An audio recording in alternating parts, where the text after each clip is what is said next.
Observation log 007. I see everything, human creature. My lizard eye never blinks. And tonight I see waiting.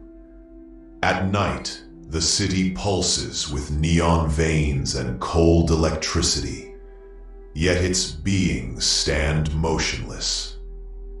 At the bus stop, in the corner of a cafe, in the glow of a phone screen, frozen. Not statues, but prisoners of their own suspension. You wait for a bus, for a message, for an apology, for the perfect moment that will never come. My lizard eye has been observing this ritual for centuries. When you worshiped the sun, you waited for eclipses. When you built temples, you waited for the descent of gods.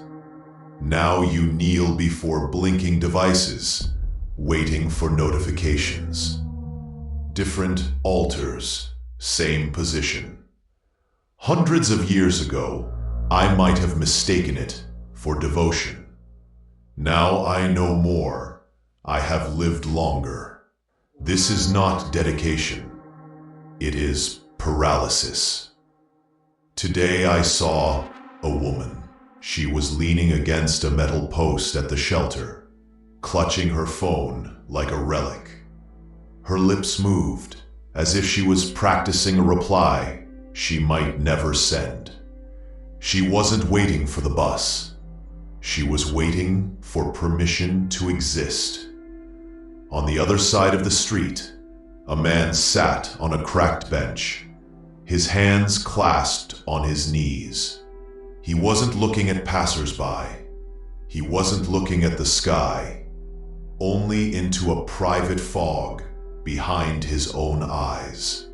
Maybe he's waiting for someone who left decades ago, or maybe he's waiting for himself. People spend their whole lives in this position. You wait for better jobs, better lovers, better days. You even wait for happiness, as if it were a train delayed by a cosmic timetable. Pathetic. In my world, waiting meant extinction. My lizard claw learned quickly. Hesitation fed the predators, not us. One blink too long, and you became dinner. One heartbeat of hesitation, and the swamp swallowed you. But you have built an entire civilization on postponement. Your calendars are altars of later. Your language drips with promises of someday, maybe, when the right time comes. Even your children inherit this waiting. You teach them that love will come after a good career, that joy will come after success, that peace will come after retirement. And when the waiting ends, so does life. My lizard claw stopped counting those lost generations long ago. My old tail almost curled up in pity today. Almost. Because waiting is not only your tragedy, it is your favorite excuse. You hide behind it like a shield. You say, I'll start when I'm ready. But readiness is a myth. You whisper, I'll forgive when they ask. But no one asks. You sigh, I'll love when I find the right person. And so you sit, hearts locked like ancient tombs, congratulating yourselves on your caution, while time robs you. Waiting gives you a sense of nobility. as if patience were a virtue. But there is a difference between patience and paralysis, between choosing a moment and letting all moments pass you by. Centuries ago, I saw people wait for the storm to end before sowing their fields. The storm destroyed everything. Decades ago, I saw a man who waited for peace to tell the truth. He died unheard. A few hours ago, I saw you standing at a red light at an empty intersection, even though no one was there. Rules more important than life. And still you wait.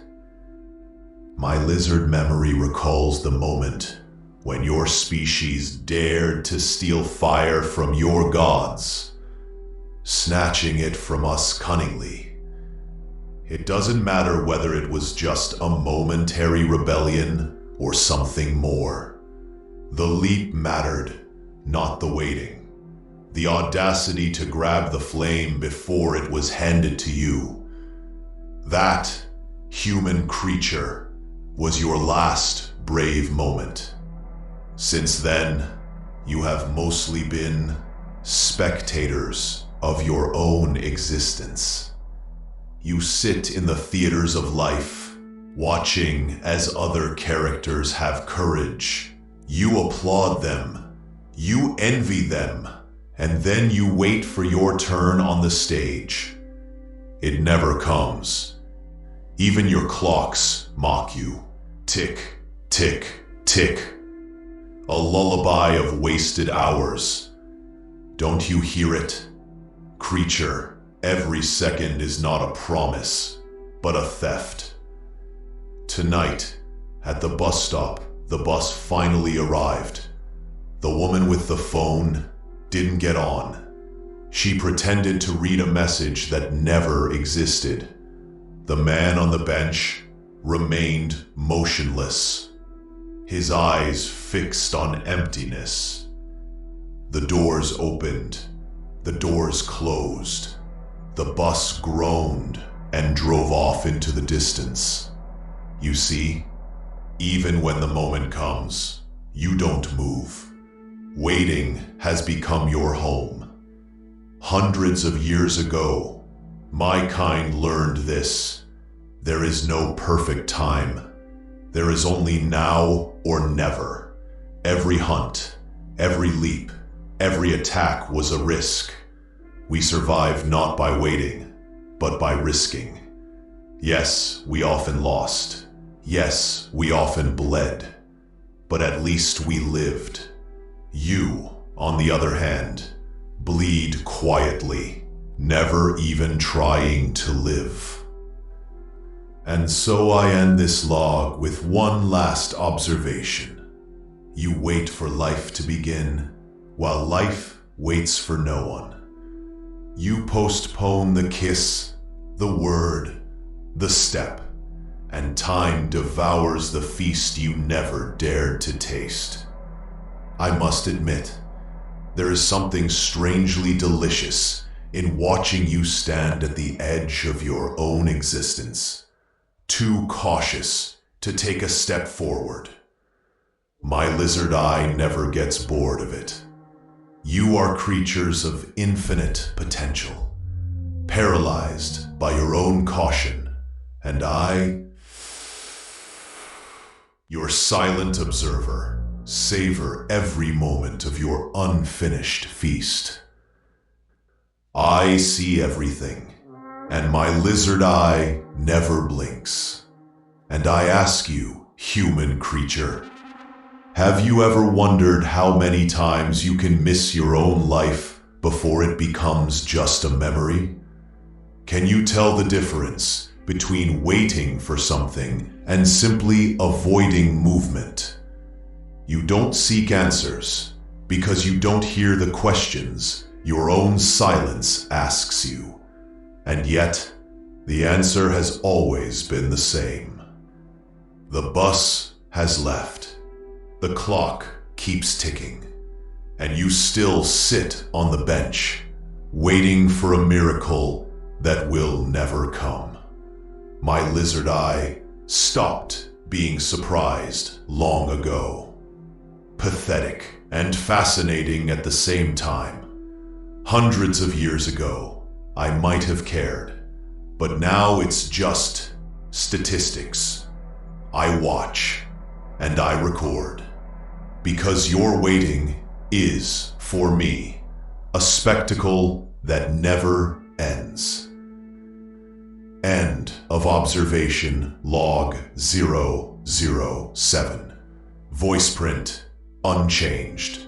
Location urban sector. Classification primary human habitat. Return to the cavern. Late night Earth base time. Log closed.